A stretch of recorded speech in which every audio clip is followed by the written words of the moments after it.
こんにちは、本村です。早速お問い合わせいただいた、外羽のスタイル、今日は一緒にやっていきたいと思います。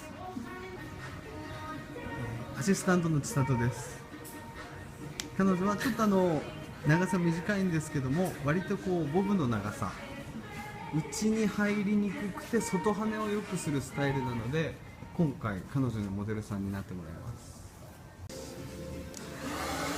まずドライヤーを使っていくんですけども、ご自身で乾かすときちょっと下向いてもらって、こんな感じでくぼませるように上から熱を当てていきます。こんな感じですね。ちょっと猫の手みたいな感じで、ドライヤー5秒ぐらい経ったら型がつきやすいので、さっきの猫の手で5秒ぐらいキープします。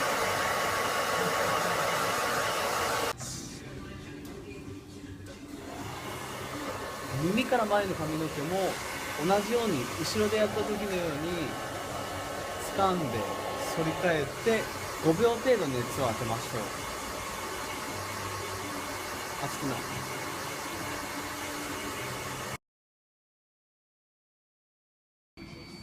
ワックスをこのくらい手のひらに薄くしっかりと伸ばします。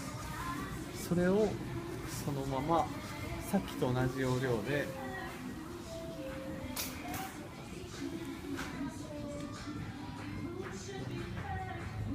こんな感じで外に跳ねさせます。で、手に余ったやつで上の方を掴みましょう。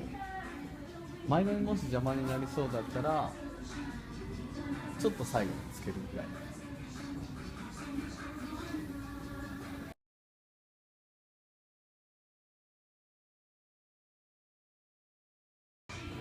ぜひチャレンジしてやってみてください。